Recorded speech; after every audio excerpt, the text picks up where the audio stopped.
What is up, guys? Welcome back to the channel. My name is Travis. This is Cam.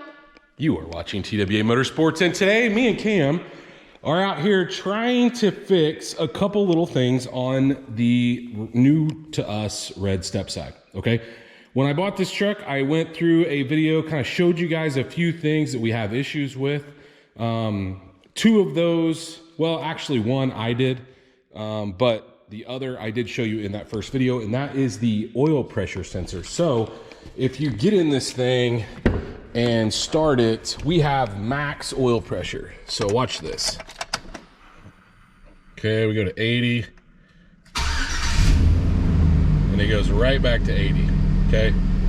So it is not reading correctly, and it's a very common issue on these things, and we have got the part to fix it. And guys, here's my hope. I'm hoping we're gonna be able to fix it with the intake on. Okay, that's one thing. The other thing is, in the video on the dually that you guys may or may not have recently saw, I robbed the relay for the fog lights out of this truck to finish that video. So we need to get a relay in here. I've got another one. But while we're doing that, I'm going to do what they call the 6-on mod, okay? It comes from Fleece Performance, and I'll be listing all these parts I'm using in the description down below. But guys, what it is, it's a little piece, and actually we may do that first because it's the easiest. But normally what happens is when your headlights are on and your fog lights are on, you have your dims and your fog lights, okay? What this will allow you to do is it allows when the brights come on, also the dims stay on and the fog lights stay on. So hence the 6-on mod, right? So you have 6 lights running. Is it legal? I don't know. I don't use it to blind people. Okay, so I only use it, I'm out here in the country. Some of these country roads are pretty dark. And so honestly, guys, it makes sense to have something like that, okay? We got a lot of deer out here. Anyway, no, I don't use it in town. And so anyway, I'm going to do that today. So I'm actually going to go grab that first, and we're going to deal with that. Got this thing out of the box. Very simple. Okay. So it just sets underneath all of these. Now we also have to go get our other, relay, our replacement relay, but I'm going to have Cam set this in here once I get this stuff out of the way. So in order to do that, you can see what relays we have to pull. Okay, we're gonna have to pull this one. These are not the easiest things to pull out of the way. Okay, just gonna try to stand them up so we could see them. What other ones do we need? We need to pull this one. Okay, and this one. And then if you have the fog light relay, obviously, hey, pull that one too. Okay, Cam, set that down in this opening right here. See how it's shaped? All right, that's it. Okay, so now we're gonna go ahead and set these back into place. Okay.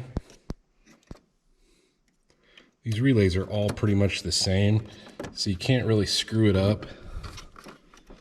There's that one.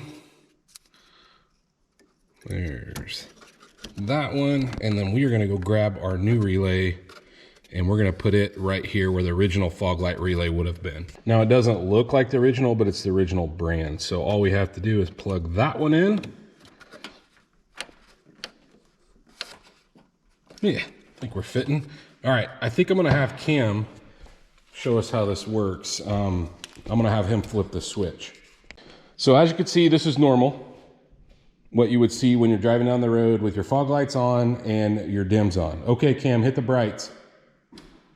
Now, check it out. We have brights, dims, and fog lights. So, look, guys, this looks a lot better when you have LEDs, and believe me, it's definitely a lot brighter when you have LEDs, which we'll probably go to at some point if we end up keeping this truck. But relatively cheap mod that gets you a little additional lighting and even more lighting if you are doing some LED lights. But anyway, go ahead and flip it back. There we go.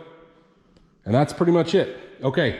On to the fun part. We're going to try to reach this other piece back here. I'm gonna show you on another engine I have back out here because I don't think I'm gonna be able to get the camera back in there.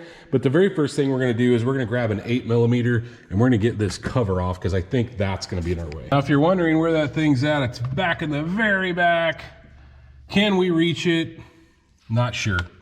I can tell you what I'm not gonna be able to do is reach it on the ground. I'm gonna have to get the little thing that Cam's standing on here to help over here so I can get a little more reach on this thing. But okay, I want to show you on this other engine I have over here what this piece looks like or where it goes. Okay, got junk everywhere, guys, building all kinds of stuff. Anyway, in the very back of the engine, okay, so there's your head on the passenger side, or sorry, the driver's side, just like you're seeing. Right there is where that guy goes. You can see that right at the back of the valley cover. So if you're feeling back there, this right here is what we're looking for. So I'm gonna go grab our new one. We're gonna see what size it is. And, but you can kind of see what I'm talking about here. All right, very back of the valley cover, driver's side. Now, for some reason, I tore this open right through the part number, but I will list it in the description down below as well. But this is a GM genuine part, okay? I'm using, I don't even know what size this socket is. It's a specialty socket, 1/1/16. And it's actually meant for doing these, okay? But we do have a plug on the top of it, and the plug has a clip. You guys can see that. So I'm going to attempt to reach back there and see if we can get it loose. I should be able to feel the clip. And then once I feel the clip, we'll take that off. We'll get back there with the socket and an extension and hopefully get that thing out of place. Holy cow, is that a reach. I got it unplugged. You see the plug right there with the purple on it? Right there at the end of my finger. Look at my glove though. Just one pass back there. The clip was on the wrong side. That makes it a little more challenging. But now I need to get my socket back there and get that guy out. Can be done with the intake on. It took me a little bit to find it, but once I found it and got the plug loose, not too bad. Definitely not the easiest thing to reach, but hopefully you guys can see my extension and my socket right there. So you can see the vent tube for the transmission right in front of that. So kind of more to the middle, I would say, of the intake. Yeah, definitely would be way easier without the intake in place. But I think I can get a swivel right here on that extension, and you can see how deep that goes down in there, and get this thing out. Actually didn't take me much to get it loose. I don't know that I'll be able to get the correct torque spec on it, but with the swivel, I was able to get it loose. And now all we have to do is go back in there with the new one. Now you'll notice that the new one has thread locker on it, or actually it's more of a thread sealant. It's not a thread locker. The old one you can see had some on it as well, but that should be our culprit. Obviously it's leaking some. I'm going to attempt to reach down there and try to clean off the mating surface. You know, I don't know if I'm going to be able to do any good, but I'm sure going to give it a shot. Now the unfortunate part is I was not able to get a proper torque spec on it. There's just no way. But I did get it snug with a wrench. The other thing is I noticed the little clip is broke on the harness. Okay, so it was plugged in. It plugged in nice and solid and kind of made a noise like there's a piece of the clip left, but the whole clip is not there. We got it in there. Let's just see if we fixed it. Look, guys, if you don't get that in there good, it's gonna blow oil all over everything, and you will know pretty quickly if you fixed it or not, because there will be oil on, literally it'll just drop it on the top of the transmission housing back there. But let's key it up. I got nothing now. We fixed it. Look at that. Yeah, awesome. Now it's not in terrible shape, but we're gonna give this a little bit of a scrub down with some chemical guys and a little brush before we put it back on. It's exciting to have that. You know, a couple people made comments in the video where I revealed this truck that that you're gonna scratch up your hand doing that, and boy were they right. I literally wrecked three gloves and I've got scratches all over me. We're gonna clean this off, wipe it down, put her back on with that 8mm, which you just have to get the back and the little holders, and then the 8mm snug back down. Just be careful when you're going back together. It's kind of hard to find this sometimes. You kind of move it back and forth. Looks a lot better just cleaning that off. Now, okay, one more thing. I don't have, you guys know how I feel about short antennas. I like them, right? This one, however, is completely butchered. I don't like this. You can't even, this is like beat on there. I'm assuming it's probably broken now. Maybe we can get lucky, pop the hood and get this thing off. I don't like this. I got it off there, but I think I'm gonna have to try to find me another one. It's pretty mangled. You know, on my green truck, we don't have an antenna on the exterior because we put the antenna down the fender. I don't think I'm gonna do that here, but I'd rather have a tall antenna than whatever this bullet thing is. I'm gonna give this to my neighbor. He'll get a kick out of that. And man, I hope those threads aren't all boogered up. Let's see what we got over here. I got probably 1,000 stock antennas. I've got a stalker. You know, you guys know how much I hate these. I think we should make our own. Cam, don't you? Let's see if we can make our own antenna. Here's what we're gonna do. We're gonna trim this one down. I'm gonna cut this one. Actually, you know what? Let's put it back on here. I'm gonna kind of measure where I think I want it to land. I did this on a Corvette in a video. It's been a while, the FRC Corvette. Made my own. But we're gonna go up to, let's say like right here. I'm gonna mark that spot with a piece of tape. We're gonna cut it there, and we're gonna attempt to make our own. All right, Cam, tell them what we did. So my dad holded it, and then I got that tool down there, and then I started to cut it, and then it started to snatch, and then it snatched like this. Yeah, you cut it in two, didn't you? But you had your goggles on, so you were safe. You got your gloves on. All right, so now we have a shorty antenna, but I'd kind of like to put the ball on top. Now, guys, these balls will come off, okay? As crazy as that sounds. And here's the best way to do this. Put a piece of tape on it, okay? That little ball right there, put a piece of tape on it. And here's why you put a piece of tape on it. We are going to go over to the vise. We're gonna tighten it down where there's just enough room to go through. And we're gonna just go back and forth until that ball pops off. Now, the downside is when the ball pops off, you have no idea where it goes unless you put tape on it. That's why we put tape on it. But we should be able to get that off. I'm gonna use the Dremel right there and kind of Dremel around it a little bit. But yeah, it should come right off. Okay, that method didn't work, so I just had to use a pair of vice grips and twist it off. But the downside is that does make kind of a mess of it, but we've got it off there. Now, if you look, it's a pretty small opening and it won't go on here. So what I'm gonna do is I'm just gonna use my grinder over there. I'm gonna shave down the end until this guy will fit on there, and then we'll push it on there, and we are going to epoxy this and let it set overnight. The other thing I'm gonna do is once I get the epoxy on there, I'm gonna take it outside real quick and just shoot it with some flat black spray paint. Okay, so it matches and this isn't all beat up. But yeah, this isn't too terribly hard to do. Actually, if you do it right, you don't even have to use any epoxy. It will just, I just hammered this thing on the concrete. So doesn't take much. And I'm just gonna use some flat black on the end because the rest of this thing is in great shape. This is like a brand new one, I think, that came off a newer truck. Yeah, that sucker's on there. I've been trying to pull on it. It will not come off now. This may be my new go-to, guys.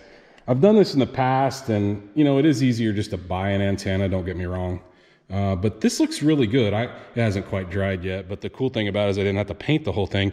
And now we've got our own homemade short antenna. Now, here's something that somebody's gonna ask about. Where did you get this tool at? There's a plastic tool that you can get to put antennas on that doesn't scratch them. Tightens them up without scratching the bottom. Now, I never use this on my short antennas because it doesn't fit aftermarkets. but that looks so much better. The only thing I don't like is they need to kind of bend them over a little bit so they match the truck. So I do kind of bend them a little bit towards the inside so they're not like, if you notice it, see how it kind of points out that way? We'll put a little more in it. You don't want to get real crazy, you'll break your post, but you can kind of work your way up. And look, antenna, guys, I can generally pick up stations about, I don't know, 30 to 40 miles away from me, sometimes 50 miles, depending on the day, with a short antenna. So definitely looks a lot better. And hey, can't argue with the price, right? You can just take your stalker off, do this, modify it, or you can buy a short one. You know, I'll list the one I normally use in the description down below if you guys would rather do that. But now all we need to do is, I'm going to put this back on for now until I find a replacement. I mean, it's not that bad. I just wish we wouldn't have done that. I think this is it for this video, guys. I didn't want to do a whole lot, but I had those few things that I wanted to get accomplished. I have another thing that I think I'm going to do in the next video on this thing. We'll talk about it in just 1 second, but we got the oil pressure sending unit fixed. Yes, you can do it without taking the intake off. Yes, you are going to scratch up your arms and hands and wreck gloves if you wear gloves like me. Of course, the Fleece Performance 6 on or all on mod. Guys, I've had that over on the shelf since I had a Sierra a while back that was 4-wheel drive, the 2-tone one, if you guys remember that. I think I bought it for that guy and never ended up installing it, but got it put in with the relay that we robbed out of the dually for the fog light video that I just finished. I just didn't have time to get the relay, and I wanted to show you guys that in the end of that video. So got the relay back in. So all 6 of the lights come on now with the brights. It's just normal outside of that. So if you have your brights on and your fog lights on, they are all going to come on. If you're just in regular mode, it's just like it normally would be. But we got of course, the oil pressure fixed. Yes, you can do that with the intake on. No, you can't get the proper torque specs. I think it sets flush. I had a little mirror back there. I didn't show you guys that, but was able to see what I was doing. Time will tell whether that will, not have any issues. I don't foresee it having any issues, but, and then of course, Cam got his first experience cutting with the Dremel, getting us a short antenna and get rid of that ugly bullet looking antenna, which I'm not a huge fan of. And we saved some money because we made our own instead of buying one. But like I said, I will list the one I normally use. It's about that size actually, that I buy. So yeah, a few things accomplished. There is something else I think we're going to be doing in the next video, and they are actually laying over there on the floor. Remember, I told you guys in the video where I introduced this truck, they still make these caps. GM still makes these, okay? And because of that, I bought some to replace these because they're all wavy. Somebody's used some glue to glue those down, so we're going to have some time and I think peeling the old glue off. Now, GM put these, there's actually 2-sided tape along this area, and then they clip on the inside, but this one's not as terrible other than I hate the fact that they glued it. Over here, however, it's got a big spot where, just over time, they just wear, and then they put 2 screws in it, which I absolutely hate, but not a huge deal. We'll take care of that with the new ones that we got sitting over there on the floor. So anyway, guys, hopefully you enjoyed this little short video on the new to us red Stepside. I know a lot of you guys want to see me keep this thing. I do love the look of red. I love this red truck. I don't know, however, if we're going to keep it. I would say it's about a 90% chance that we're going to keep it right now. Who knows, though, if somebody comes up with an offer, it could disappear. So anyway, if you guys did enjoy this video, please, like always, smash that thumbs up button. Guys, if you are not subscribed, go down there and hit that subscribe button. Of course, like always, ring that bell notification. That will notify you every single time we drop a new video. And Cam, what do they need to do? Stay tuned to see what? We work on next. What we work on next.